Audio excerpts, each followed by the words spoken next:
34 let ima Republika Slovenija in zdaj že zagotovo vstopa v obdobje odraslosti.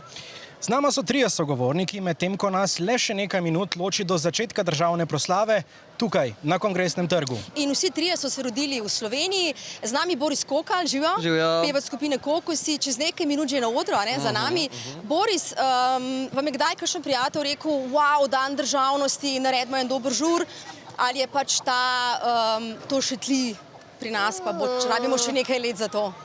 Če sem čisto iskren, ima naš Bob na rizi en dan pred dnevom državnosti rojstni dan, tako da smo zaenkrat od Slovenije rojstič malo zapostavljali, ampak letos smo rekli, da popravimo to tradicijo in boste zapeli dvakrat rojstni dan, oziroma vse najboljše, ne? Točno tako.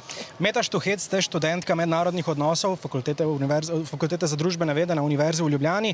Se vam zdi, da mlajši od 34 let vedo dovolj o naši samostojni državi in njenem nastanku, ne da bi o tem povprašali orodje umetne inteligence, chat GPT? Mejnike o osamosvojitvi po moje znamo povedati vsi, definitivno pa nam manjka ta čustveni naboj, ki je bil v tistem času prisoten za vse, ki so to tudi doživeli na lastni koži. Zdaj pa vprašanje za vse tri. Povedala vam bom eno besedo in vi povejte, na kaj pomislite. Slovensko podeželje. Jaz mislim na nedeljsko kosilo z družino.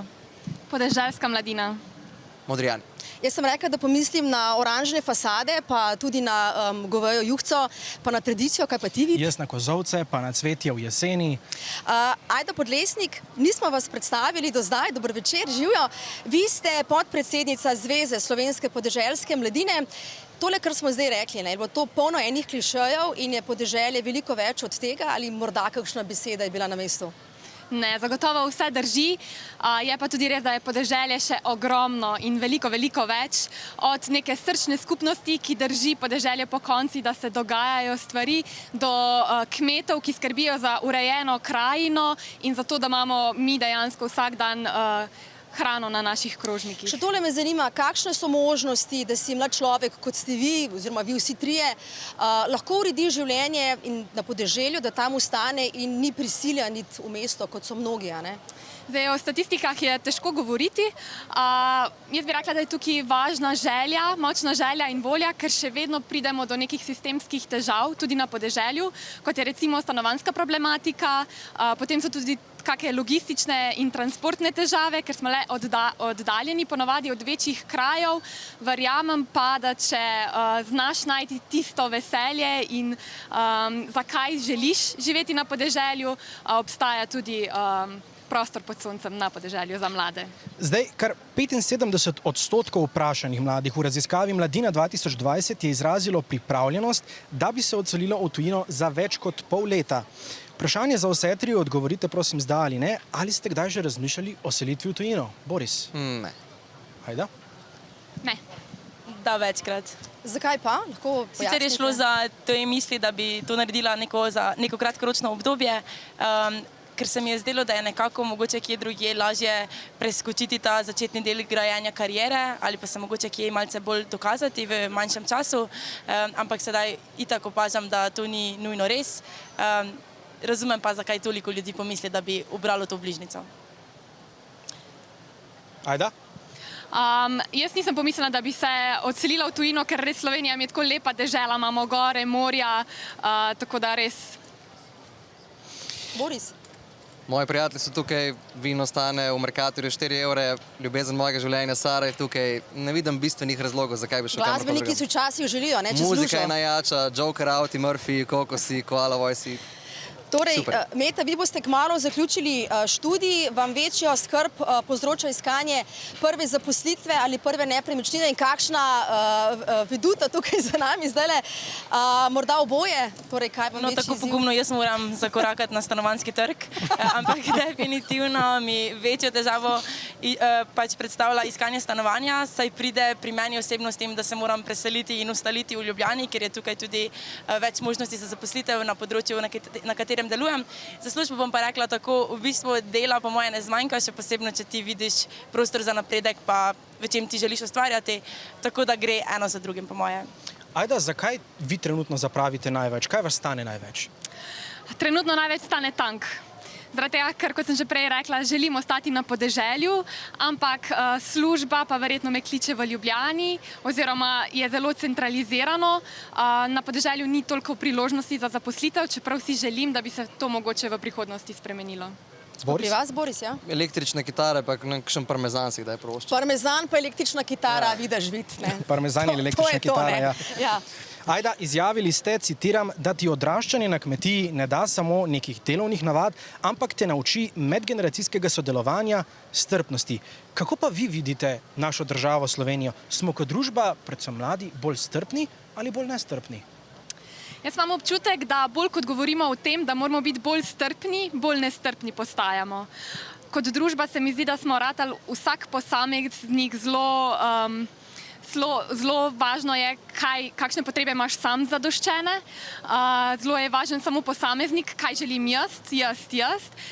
Pozabljamo pa na skupnost in tega me skrbi.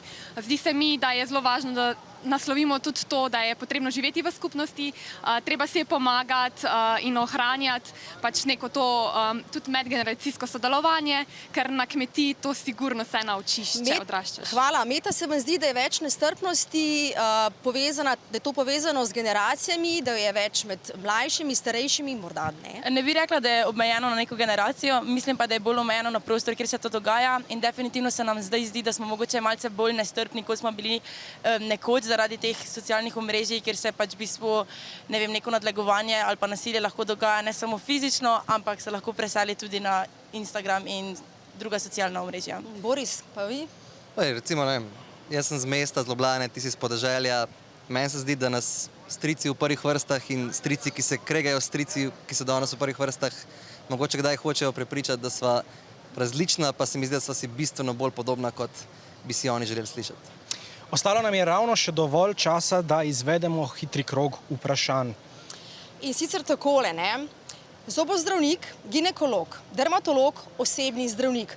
Kaj od tega plačujete samo plačniško ali pa ga morda iščete? Boris, izvzeti ste iz odgovora za ginekologa.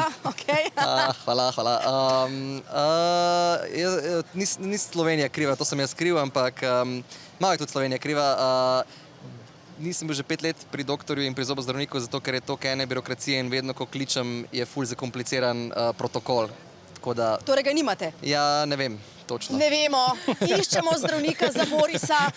Ajda. Med vsemi naštetimi plačujem zobozdravnika, je pa res, da to je edino, kar rabim trenutno, največ.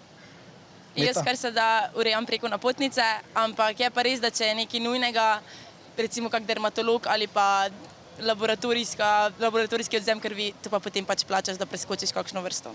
Najdaljša vožnja z javnim prevozom, Meta, in kam?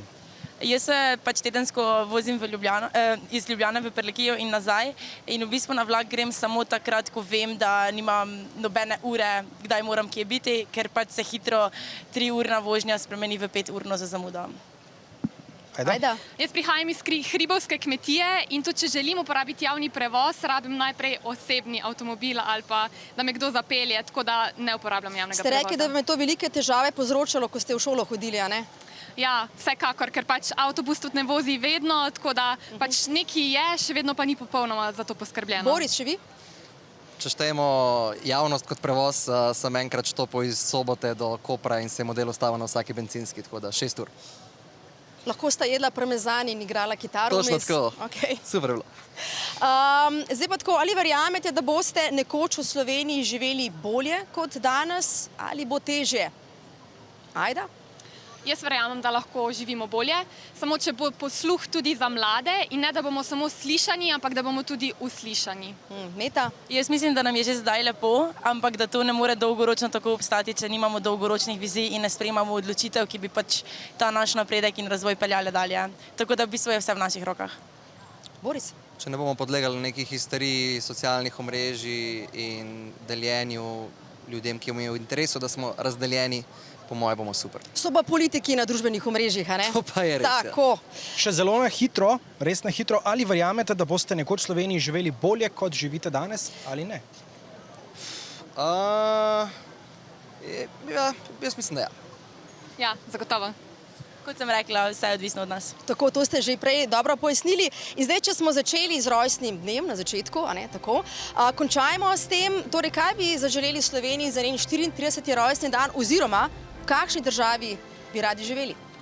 Takole, bom začel nekaj druge. Rheinmetall je nemška orožarska firma, ki je potrojila svojo proizvodnjo v zadnjih 5 letih.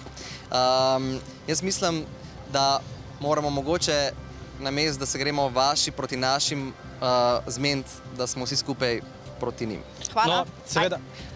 Jaz želim več zdrave kmečke pameti in pa, da bi znali Slovenci ceniti to, kar imamo. Hvala. Pri 34 letih si dovolj star, da znaš razmišljati svojo glavo, veš, kaj želiš, dovolj mlad, da sanjariš, tako da jaz mislim, da si samo moramo upati. Hvala lepa vsem Tako, trem. hvala vsem trem za sodelovanje.